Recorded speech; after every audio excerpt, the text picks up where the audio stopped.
Welcome to the press conference for Up in the Air. And there's a lot of people here, so I'm going as fast as I can to introduce the people who are here sitting at this podium. First things first, the leading character, Ryan Bingham, who will fly anywhere but first class to tell you that you're fired. Sorry, let go. Mr. George Clooney. All the way to the end, his boss, Greg, Mr. Jason Bateman. Sitting next to him, Ryan's family, so to speak, and we use the word as loosely as he does, Miss Amy Morton and Miss Melanie Linsky. Perhaps as Alex, Ryan's twin, but is she really, Miss Vera Farmiga. The nouvelle vague of the workplace terminators, Miss Anna Kendrick, the man who put them all together, wrote the script, directed them, Mr. Jason Bateman. Bateman, Reitman. What did you? Okay. Swap right now. Yeah. Well, he impressed me. There you go. And the first question will go. I'm never casting you again. The first question will go to you, sir, and by extension to the actors. When we all walked in the lobby of our respective hotels after the press screening or the gala screening of the film, we all had the feeling we were still in your movie, watching people with their Blackberries and cell phones and et cetera and so forth. Have we gone that wired? Have we gone that mad? And was that one of the reasons why you decided to write this script? And by extension, for course, the actors, is that also one of the reasons why you decided to pick up the role and run with it? You got this one? No, you take this one, I'll take the next one. Okay, fair enough. It's a deal we have. The book spoke to me because I thought it was incredibly relevant, not because it was about a guy who fired people for a living, but because we're living at a time where we're actually more disconnected than we've ever been. We think we're connected because we text each other and we have web chats and we email each other, but we actually don't look in each other's eyes and have conversations anymore. And we become unfamiliar with the idea of home in general. We can get off in an airport anywhere and feel some sort of familiarity, but there is no real sense of community anymore. And that's why I found the book fascinating. It gave me an opportunity to tell the story of what does it mean to have someone important or something important in your life. Mr. Bateman, since you were supposed to pick up the baton. I don't know, Jason, how about you? I think that was a callback to your earlier joke. Right? Yes, about the Reitman versus Bateman? No? Could you please restate the question? Why did you all decide to pick up the role? Say it again. Why did you decide to pick up the role? Well, when cool people invite you to a party, you immediately clear your schedule and lay your outfit out the night before on the bed and get ready to go. So that's what happened here. Jason, called me with one of the better phone calls of my life and said that there was this part that I'd be great for and would I consider doing it, and the script's on its way. I said, you don't need to send the script, just tell me when we start, and that was that. Because the last one kind of worked out okay. Things do run in threes, so phone number hasn't changed. Boy, I'm going to have fun picking the next one. Send it to him without reading it. Yeah, exactly. There you go. So you're in, right? You're in the next? Great. No matter what. Right. Scene wardrobe. Jason came to Italy, actually, to visit me and said he had a script. I met him when we were doing the rounds with Michael Clayton and Juno, and you said you were working on a screenplay, and he came to Italy and handed it to me at my house, and I said, listen, I'll read it, but I'm not going to read it while you're here. You're staying for a couple of days for dinner, and I said, I don't want to read it while you're here, because if I hate it, we're stuck with each other for a couple of days. If I remember correctly, I actually showed up at your house, and the first question you asked me was, so what are you working on these days? Oh, yeah, that's right.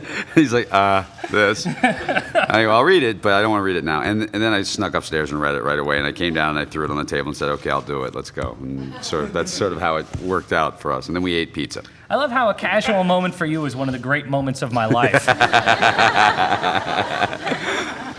It was good pizza, I gotta say. Oh, Yes, how'd you get it? right. Well, I came in, I had to come in and read. He didn't come to my house in Italy. But I actually, at first, I came in to read for it, and I thought it went really, really poorly. And I was really disappointed because it's obviously a beautiful script. And Jason used this word earlier, so I think I'm allowed. It was, he was a little cold. And I thought it just really didn't go well. And my manager actually called me and said that she thought I was going to get an offer on Monday, and I had to assure her that it couldn't possibly be true, because it had, I was like, you weren't in the room, you don't know. And sure enough, there it was. And I guess after I was cast, Jason and I had lunch, and I guess he was trying to maintain a kind of reserve because he didn't want to put added pressure on me, because he sort of had me in mind. So I wrote the role for you. Yes. But it's like when you meet a pretty girl and you want to remain calm and not show your cards. I'd written the role for you, and when you walked in the room, I didn't want you to know. So I went the opposite way. I'm not a very good actor. No, you're a very good actor. I thought you hated me. I thought you wrote it for Reese Witherspoon. Oh, That was a long. that's my fault. I'm sorry about that. I mean, got to discover somebody. Okay. Ms. Farmiga? I had met up with Jason for a couple of roles he was entertaining me for. In Thank You for Smoking, I met with him once. And he called me back. I met with you again, and even maybe a third time, and then he decided that I wasn't right for those roles. And then I got a call. No, the script presented itself to me, and I thought I had absolutely no chance at it because I was in the 11th hour of my first pregnancy, and I was bigger than George and Jason combined. So I didn't think it would happen, but it did, surprisingly enough. And I'm a sucker for good old-fashioned romance, and the roles the female roles in a Reitman film are always just the smartest, wittiest, most intelligent sort of female roles you get to read. Melanie? I just went and auditioned for the casting director, but I'm from New Zealand, and I guess Jason isn't a fan of casting foreigners as Americans. So I can't go into a meeting. You're the first one to squeak by. You just found out she's from New Zealand. Wait, what the fuck? You're from New Zealand? Read it. Take me out of the movie. But the casting director said, when you talk to him, try to use an American accent so he doesn't get freaked out. But I can't do that. When I'm talking as myself, I feel like an asshole if I'm like putting on some accent. So I didn't say a word to him in the whole audition. And then he said, I was just like doing the scenes. I probably seemed very professional. And then he said, would you read another scene? Is that all right? And I was like, I might have said, And I read the other scene, and he said, oh, great. And I said, and then I left. I was very happy. So I'm sorry I tricked you. But I am thrilled that you tricked me. Jason had seen me in a play in New York on Broadway and asked to meet with me and talked about the script and said, I'd love for you to do it. And I'd never gotten a job that way without having to do a lot of song and dance. So I, jumped at the chance. Are you kidding? That's pretty much about it. Okay, there's a Okay, thank you. We have First time for one more question question. here, second question here, third question here. Do you have the mic? Microphone here, please. Okay, go ahead. You start, and then the gentleman in red. Go ahead. Yeah. Hi, George. Fabian Winter from Vanidades Magazine, right here. Where are you? Right here. Oh, sorry. Right there. Hey, yeah. I was wondering, with so much success, if you still remember the times that your career was up in the air, Yes. Pretty much every other year, you know, it kind of goes up and down. But sure, yeah, you got to remember that I had 12 or so years of some really bad television I've saved up some really bad years. So yeah, I remember them very well. And there will be more of them in the next coming years, probably.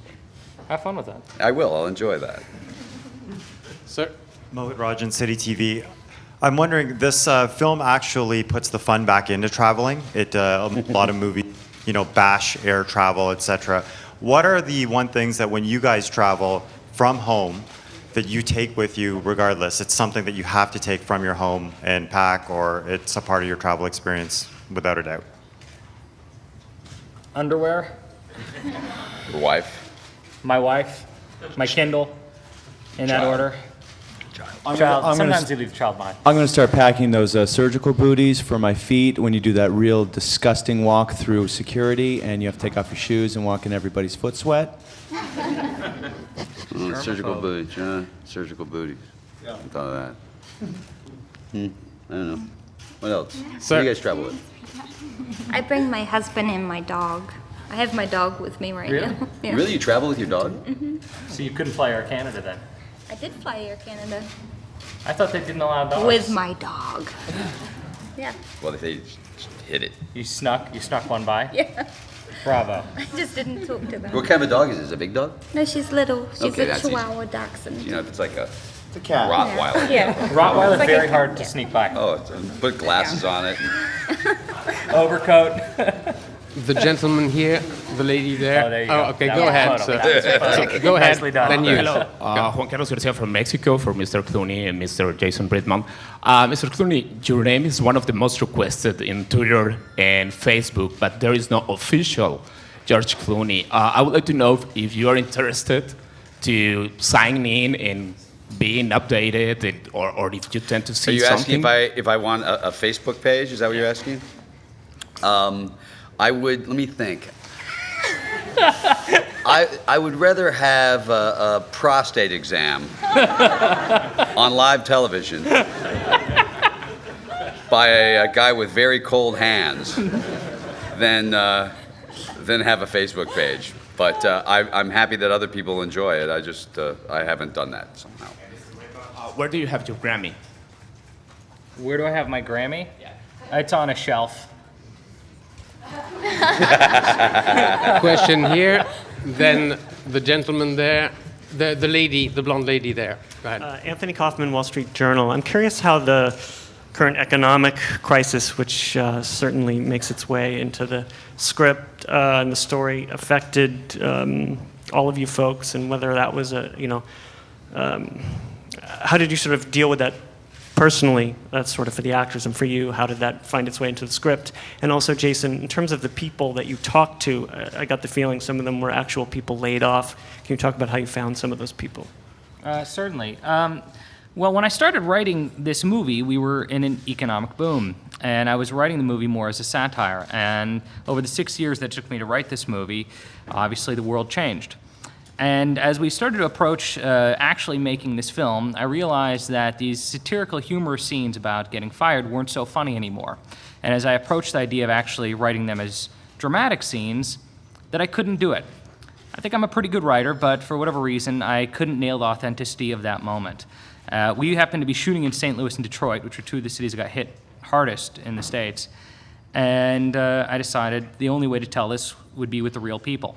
So we put an ad out in the paper saying that we were making a documentary about job loss and that we were looking for people who wanted to go on the record and talk about how it affected them. We got a heartbreaking amount of response, and from that we interviewed 100 people.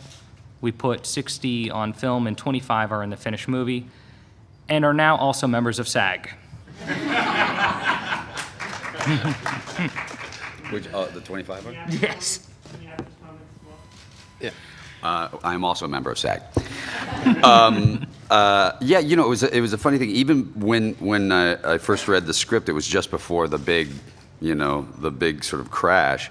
And as we were working on the film, along the way, it became clear that it was less and less a comedy and much more about real people and real things. And suddenly it felt more timely than ever, and it felt like we were sort of at the exact right moment to be making the film. And that's sort of, I think in some ways, sometimes it's a little bit of timing, and we ended up, I think, fortunately being able to tell a story that's sort of important to talk about right now. Yeah, what the connective tissue is actually not that people are losing their jobs in real life and that people are losing jobs on screen. The connective tissue is that this is a movie about a man who's searching for purpose in his life, and what seems to be the most heartbreaking result of losing your job is people in the middle of their lives searching for purpose. Wow. Oh, I don't just do comedy, folks. The lady here, the lady there, the gentleman here, and the gentleman there. Oh, all Mila at the same time. Kanev, Mixed TV. It was a great movie, Jason. I really enjoyed it very much. Question to George. George, you've got such an impeccable sense of humor in both films and the festival, like very subtle, but yet terrific on and off screen. I'm just wondering how much it helps you in your life and in your work, and what advice would you give to the young actors, aspiring actors? Listen, lady. Sit down. I'm not talking to you. Listen, I was lucky enough to have gotten success much later in life, so I had some understanding of how much of it is about luck. I think that a lot of times people, when you're very young and successful, you don't have, you think it's all your brilliance, and you find out later that it probably isn't. And so I think if you give advice to anybody, it's probably you're never quite as good as they say you are when they say you're good, and you're never quite as bad as they say you are when they say you're bad, and that's about it. So it's about enjoying what you do. I love what I do for a living. I have fun. I don't like the people here on this thing, but I like what I do. Lady? Hi, Andrea Case, CTV News. I've been fired twice or terminated twice, and it hit home. Jason, during the credits, halfway through, we hear an answering machine, and then we hear the Up in the Air song. Mm-hmm. Was that a true recording, or was that movie magic? No, it wasn't even an answering machine. It was a cassette tape. I was speaking at a college in St. Louis, and since Juno, I'm kind of used to people submitting songs to me. As you now know, I have a Grammy. They usually come from teenagers. And I was speaking at this college, and a man in his mid-50s walked up to me and said, "I've written a song for your movie." And I said, "Great." And he said, "I just lost my job, and I've written a song about what it's like to be searching for purpose in the middle of your life." And he handed me an envelope, and I said, "This is a cassette tape?" He said, "Yeah." He said, "It's all I've got." And I said, "Okay." And I had to figure out where to listen to this. And fortunately, there was a PA with a cassette deck in his car, and a bunch of us climbed into the car, and we put the song on. And he opened with what you hear in the film. And he says, "Jason, my name's Kevin. I just lost my job." And he explained why I wrote the song. And then he began playing the song, and it was just him and a guitar recorded with one of those cassette decks where you have to hold down, play, and record at the same time. And what came out wasn't the greatest song ever written, but it fulfilled something that, as a director, you're always looking for. You're looking for in a screenplay, you're looking for in the performance of your actors. What you're looking for is authenticity.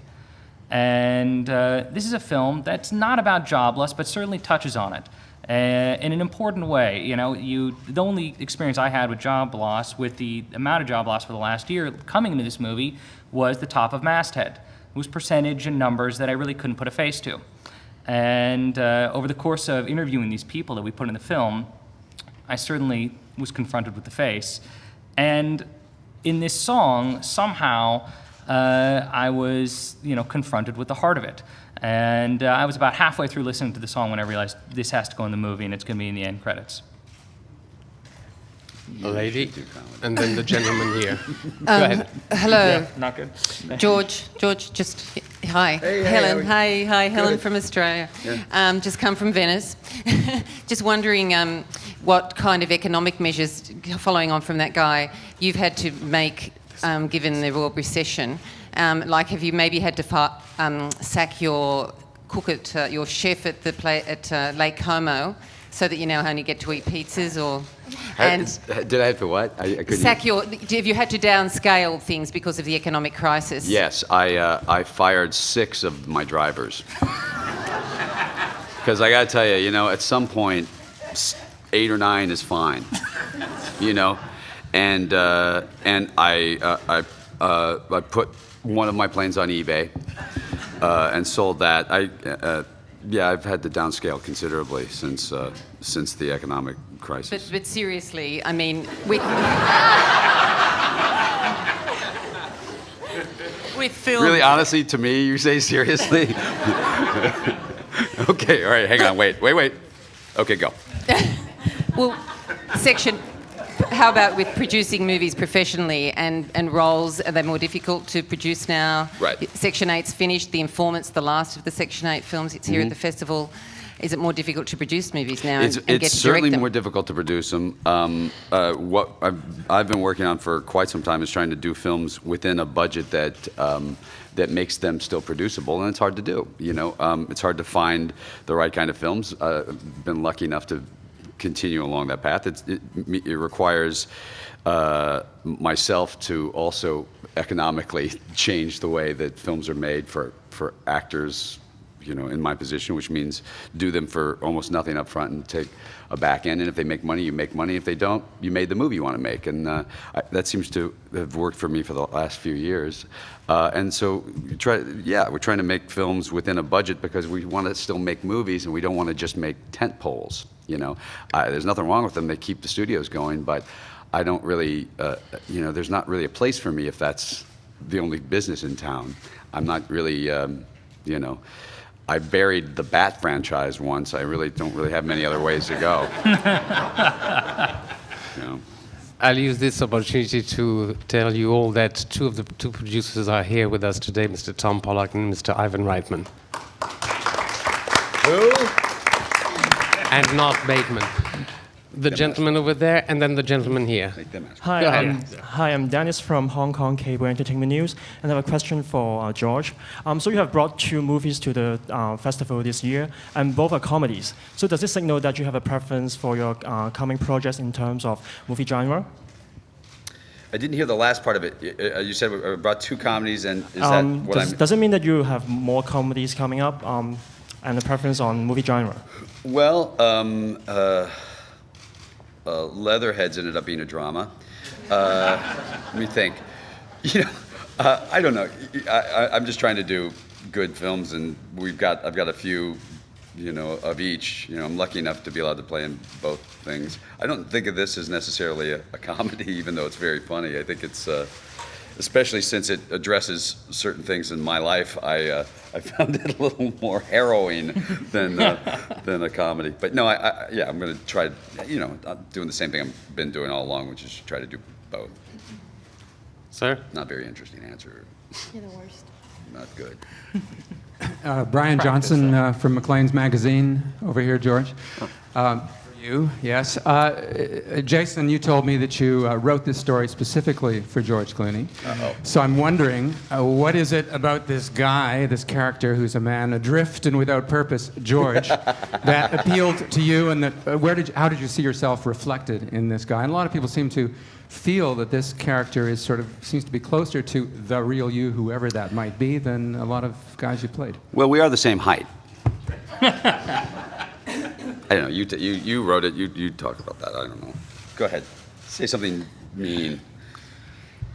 I don't have a mean thing to say about you. The first time you read the script, you said you see some connections, and that's what excites you about the script, that you want to stare it straight in the eyes. And I thought that was incredibly brave. And I think this is one of the most vulnerable performances you've ever done. And I consider that to be a great gift. It was not something that I feel I was forcing out of you. I feel, anytime an actor gives you a great performance, it feels like a gift. And this type of emotionality was an enormous gift, and I'll appreciate it for the rest of my life. Oh, that was nice. Shit. Okay, I like Jason too. You got it out of me. Listen, here's the thing, and sort of what happens every once in a while with these things is that we don't talk enough about everybody involved in this film and what it meant. This is a film that was that has one. Directors are sort of dictators. They actually do run the whole thing. Jason ran this thing. He knew what he wanted to do. He made a really wonderful film. And he put together a group of actors that all you have to do is, with a script like this and a director like that, and actors like this, is show up and do your job. And believe me, it works out. To be able to work with these guys was an honor and a pleasure, and they made a huge difference in this film. And for me, it makes anything I was doing really actually easy. You get too much credit sometimes for things. So this group at the table really made this film work. Ma'am? Except for her. Anna was. Lydia Talai with the Epoch Times. I have a question for George. I wanted to ask George about your role as the United Nations messenger of peace. I know that recently you've done a lot to stop violence in Darfur, as well as traveled to China and to Egypt. Could you tell us a little bit about what you do for your role, as part of your role for the United Nations? Well, I'm just doing what I think pretty much anybody does in the position you're in, which is you try to use this credit card you get for being famous and attract it to different places. I'd love to say we're succeeding. We're not. We're failing pretty miserably. We're failing in Darfur. We've sort of failed in almost all these things. We're going to keep trying. It doesn't mean we're wrong to keep trying, but we're until 2.5 million people are able to leave these refugee camps and go home. Or these IDP camps and go home, then we haven't succeeded. So I'm going to keep doing it and keep showing up and hope that we can keep some attention on it. Get some helicopters maybe into sub-Saharan Africa would be helpful. Ma'am? Hi, this is Linda from Fairchild TV again. George, you play a lot of different roles in your life so far. What is the role that you want to play? I just want to dance, really, and sing. I've been waiting for a musical for a long time, and no one brings it to me. I don't know. Every time I do one, I feel like you don't know what they are until somebody hands one to you. There are parts that I wish I'd gotten before and didn't get, and there are parts I probably shouldn't have taken that I did. But you never know until you get it. You see it, you get it, and you do it, and okay, great. Ma'am? Hi, my name is Erin Cullen. I'm with the Timmins Daily Press. I have a question for Mr. Reitman. This is a film in part, as you've said, about how technology has sort of broken down community. And one of the things I'm wondering is, reflecting on your career as a filmmaker versus, say, your father's, has technology depersonalized filmmaking, and has that been a good thing or a bad thing for the film industry? I don't think it has. Think about that for a second. I guess the only thing I could say, the only way I could say that technology has affected the film industry that I know is that it's made it easier to make smaller films, intimate, more personal films. We're living in an exciting time where you can shoot a film on the digital camera, cut it on your home computer, and distribute it on YouTube. So I think technology has allowed for more personal filmmaking. Ma'am? You can see me? Please, you do what you want. All right, thank you.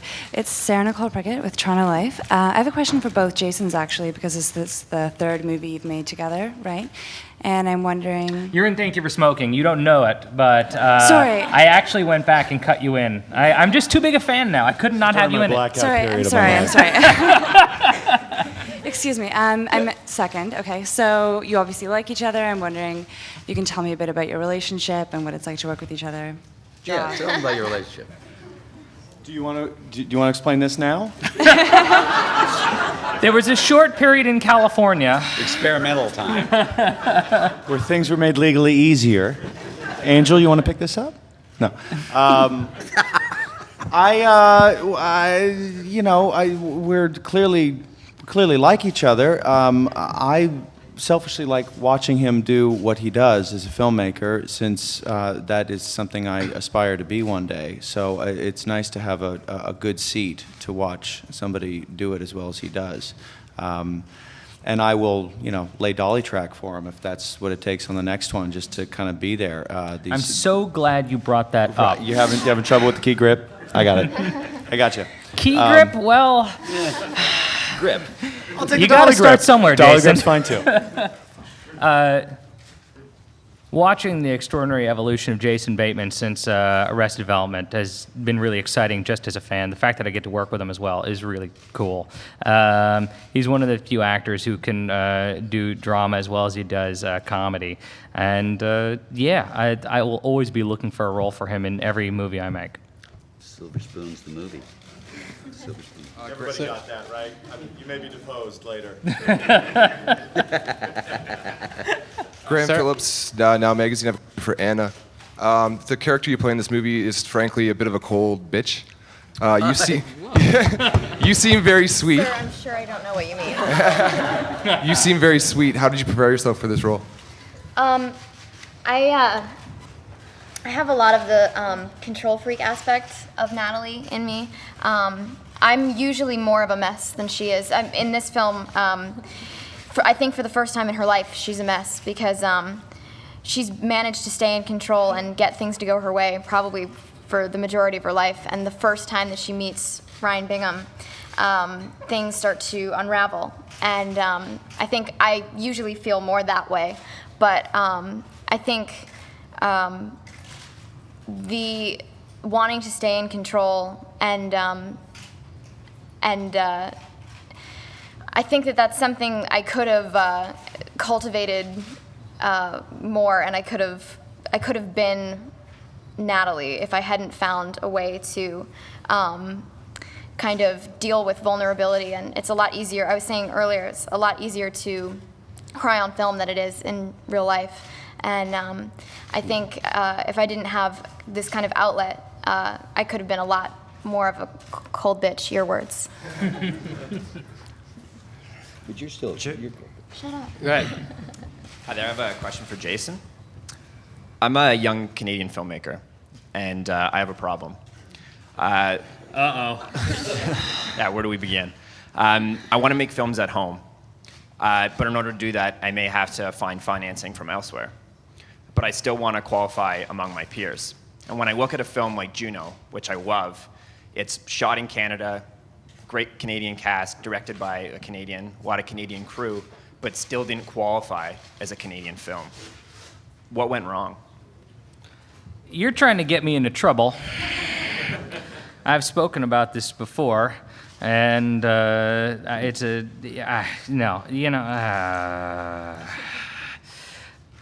I still consider Juno to be a Canadian film, and I agree with you. Okay. Sir? Jason, I'm curious where you found Young MC and why you chose to use him out of all potential 90s rappers you could have picked up on. Look, back to your question for a second. I didn't mean to dismiss you. No, it's just something that really frustrates me, and I don't see a reason to really get into it. It's not exactly the forum. But I don't think a film should be considered Canadian just because it has Canadian money in it. No, I really appreciate that, and I think a film should be considered Canadian because of its participants. And because of that, I think Juno is a Canadian film, and I think Canadians should be proud of it.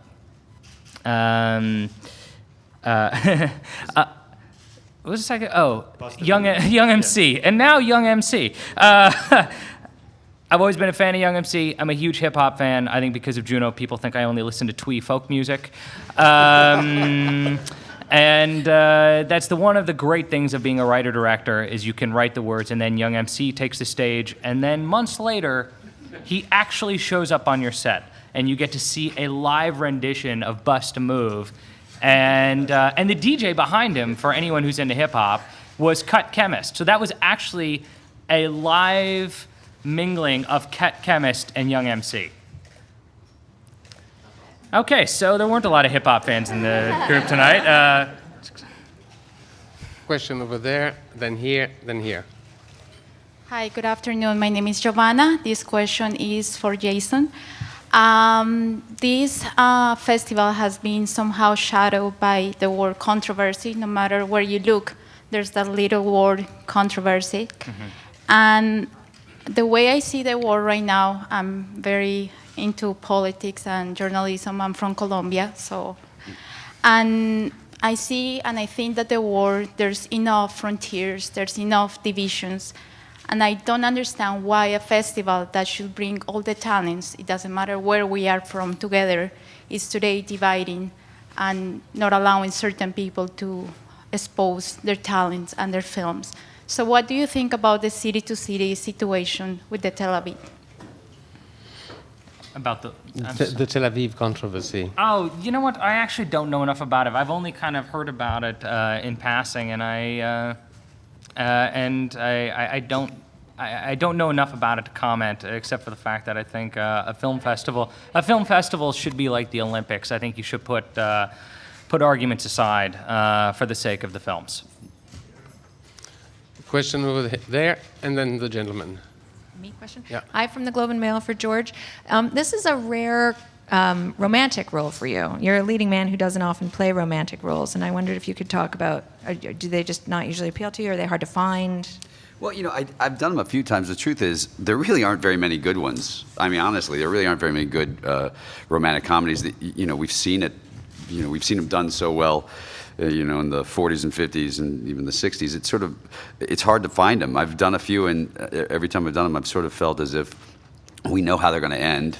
They meet cute, and somehow they're going to end up together one way or another. And this was a film from the very beginning that I didn't really think of as a romantic film. I thought of it as sort of I thought of it as a comedy, but I also thought it was sad. I thought it was a sort of, a lot of people doing some sort of, there are moments in this movie, when Jason's character starts talking about how many people Chrysler is laying off and then says, "This is our time, people."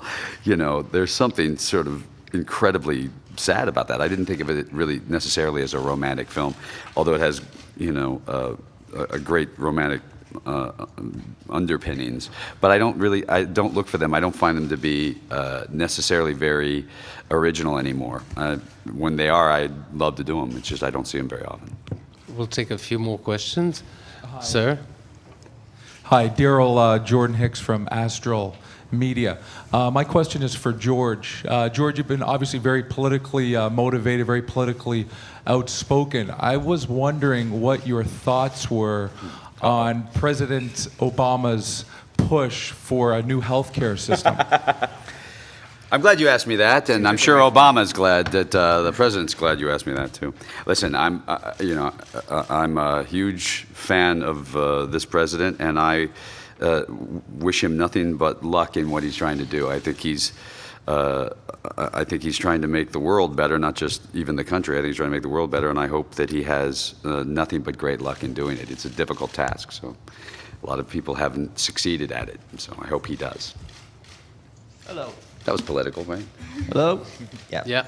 Hi, question for Jason. Which one? This one right here, right beside you. I'm another Canadian startup filmmaker. He's and making a I film got right now. another problem. Yeah, Well, I love this film and wonder for startups, how is there any advice you would like to give us, and how did you start in the filmmaking business? Yeah, certainly. I got started by making short films. And I think if you're a writer-director, you are very fortunate in that, to a certain extent, there's a democratic system with which you can break into the business. There's this whole world of film festivals that you could submit your work to and go through a democratic system. If your work is good enough, it'll show in the festival, and if it's really great, who knows, you may win some awards and get some recognition. And that's exactly what I did. In a strange way, I was doing it for the opposite reason of most other directors. Most other directors are trying to break from obscurity and find fame. I was in the rare position of being the son of a famous director. And I knew the presumption of the children of famous directors. They're usually talentless brats with drug problems. And I knew that was going to be the presumption going in. And I figured within a film festival, I can go through the same Darwinian experience, make short films, and if they're good enough, who knows, I might be able to do this for a living. Well, thank you. I'm so posting this on my Facebook. Put it on my Facebook too, will you? Yes, please. We'll take the last two questions. Go ahead, sir. Hi, Mark Daniel from Canoe.ca. Jason, you mentioned that you have never been fired. What about the rest of the talent? Have any of you been fired before? Using that word talent a little loosely, but anybody been fired? You've been fired? Yeah? You've never been fired? I don't think so. Wow. Yeah, I've been fired off a lot of TV shows over the years. I like when they pick up a show and they go, "Hey, the show's picked up," and then they don't pick you up. That's my story. That's the time I got fired. Was fired off of a pilot. They decided to pick up the show but replace me. So I cried for 3 days and then got another phone call. They said, "Actually, they decided not to pick up the show after all." So I cried for no reason. So